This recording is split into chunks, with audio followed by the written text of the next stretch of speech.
Hello, good evening from Washington, D.C. Today I'm going to talk about another topic that is related to today's technology, political instability, as well as Washington, D.C. I just want to start off by saying, asking how you're doing and how's your day been going, how things are going. Are you succeeding? Are you working hard? And if you are, I wish you the best. I wish you achieve everything you're working on. I hope that you understand that life happens and just keep pushing, keep working hard, things will get better. So let's start with today's topic. Today's topic is going to be the cybersecurity's impact on legislative integrity. And what I'm trying to talk about here is how the Congress, the US government, has been undermining the cybersecurity and cyber crimes. There are two types of cyber crimes. Number one is the government target cybercrime, where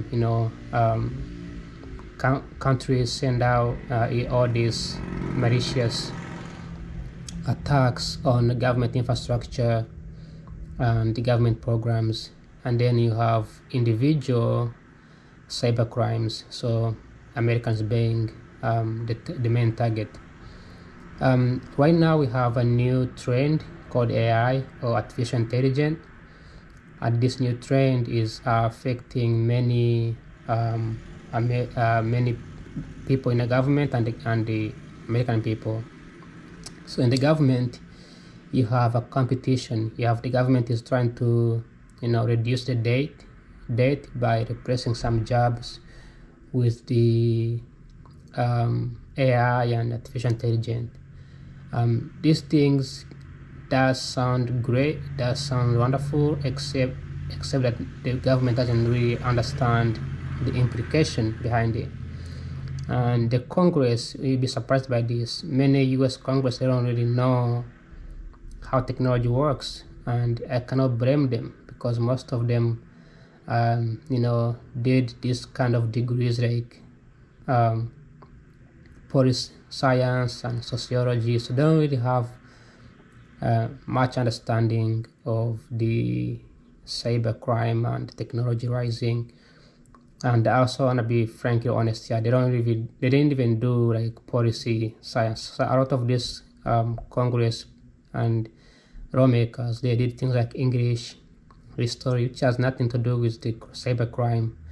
Back in the day, so back in the 1970s and 60s, the US was in a Cold War with Russia, and at the time there was no internet. People are not using internet, but there was something called electricity, and there was also the transfer of information through the radio frequency waves.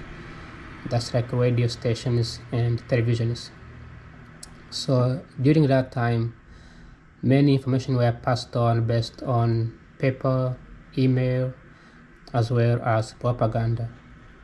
And the United States spent so much money in prosecuting the people who were betraying the United States. These were like Russia proxies, and they also spend more money in ensuring that the US spies in Russia are paid well and they are well trained. So that was back then. But then fast forward to 1999, internet boomed. Right now you have more internet. You have has improved from 2G to 5G, so it's great, except that the old ways of spy and malicious and harming the government has not stopped. And even since then, the disagreement, the political pressure between the US and Russia has not stopped, and it has even gotten even more worse for other countries that are becoming more and more anti-United States. But the US, however, has shifted from investing in manufacture and powerful GPUs, and investing in technology, to investing in social issues, right? Investing in a national countries, military, which is nothing wrong with that, except that people who do want to harm in the United States, they don't have to be super big official. It could be a random guy who just happened to watch YouTube like this one, or learn something from Google, and then send a cyber threat to the US government. So the most critical infrastructure is the DoD, Department of Defense, and you have the SEC. Then you have all these sensitive data information that can easily and mostly be compromised if professionals are not deployed to work things out. And then, so United States loses so much money in either trying to combat cyber crimes or trying to hire people who could compromise the cyber crime. So it's either you work with them or you hire somebody who can handle it.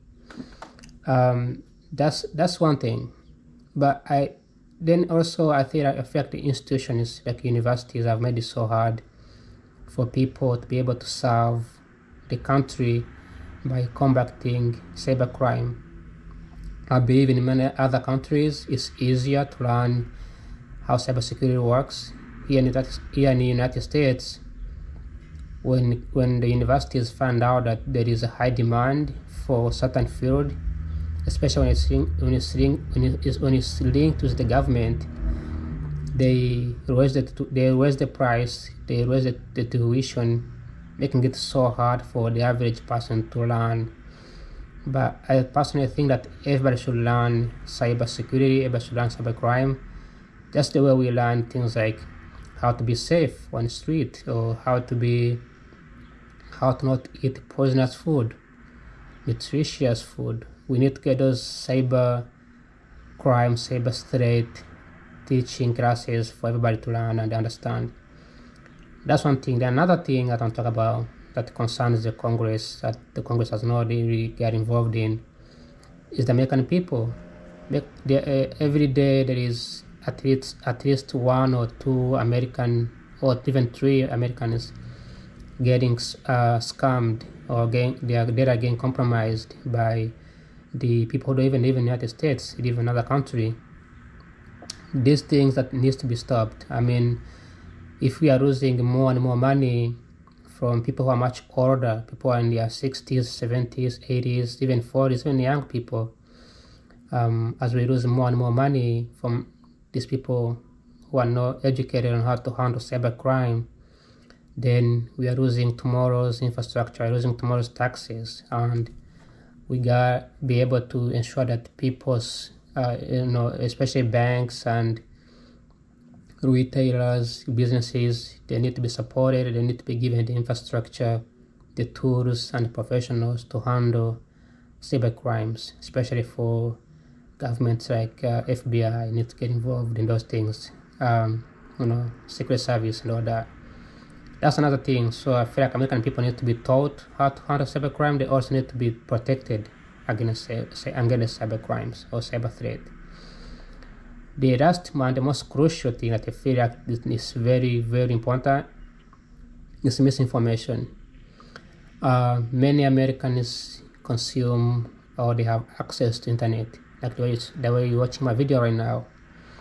However, I can simply go on this camera and give out fake information, and somebody who lives, 50 miles from me, they will never see me, they will never know who I am. They will see this information and take it literally, and that will result in doing things that are not good for the society. So when you talk about internet or misuse of internet or the cyber crime, it's not just about somebody sending a files into a folder and you open up and you get hacked. It's also about hacking people's brain and confusing them. We saw this from 2016 to today, 2025, where Some politicians have used First Amendment, freedom of speech, to allow people to just simply send out misinformation, right? Lying and making false claims, um, uh, undermining a lot of things like facts, statistics, manipulating facts, even things as simple as gender. Like we have kids getting put into the corner, being told they are not specific gender or they are not who they are, they think they are, and all this misinformation, it doesn't get handled by legislative, and that's because a lot of legislature, a lot of people in the Congress, they do not watch social media. They don't use social media. They don't really know where the world is. They still live in 1970s, right? Which is understandable. But I feel like if they were proactive and they were able to understand what's happening behind the scene, things can get handled pretty much more easily. And every single day, millions of Americans, they are getting either confused, getting misdirected, or lied, or pretty much told the things that they don't believe. They get hacked in the system, they get hacked in the brain, they get hacked everywhere. And this further compromises the overall society. We become less productive. We don't trust the government. We trust less and less the government. So I think right now the Congress needs to act on those things, combat misinformation on the internet, especially with the rise of AI, increase education funding, make sure that people are getting taught how to handle misinformation. Like, don't necessarily avoid saying it, because you can't really avoid something if you don't know, but consume misinformation, then process it, then be able to make informed decisions. And that comes with critical thinking.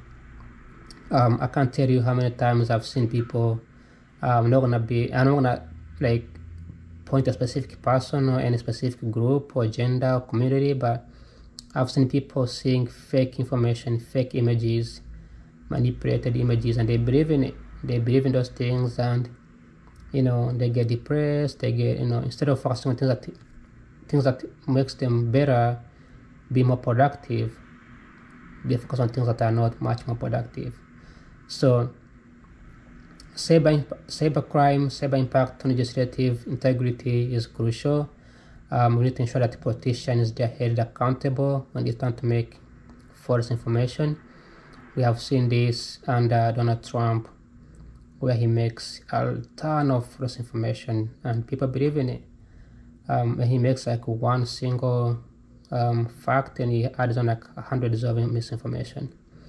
This tactic is usually used by people who are in a pawn scheme or some sort of scam, which is typical, is expected. But when this comes up to somebody who is an official, businessman, successful, but too old to make decisions, or is being driven by opportunistic, like Elon Musk, or opportunistic, like those people who just want to benefit from him. He goes out there and he makes this misinformation, and the people in his age, people who are in his category, and especially with biases like the same race, same gender, they quickly get a lot of drive. They get adrenaline. They just believe in whatever he says. They don't really take the diligence. They don't take time to think. And then once they're in that category, anything you tell them, they believe it. Everything you tell them, they believe it. Every time, even if you tell them to send you $1 billion, they will take it. This is an example. People from the South are more likely to be victim of cybercrime. That's because it's easy to be sitting in Nigeria or India and they say, hey, I am Donald Trump. I'm trying to help you win a brand new car. Send me $50,000 in your bank account. they are quick to believe in it because they never really had the chance to think critically. So that's all today for today's video. If you found this video very informative, please let me know in the comment, and if no, that's fine. Otherwise, take care and goodbye.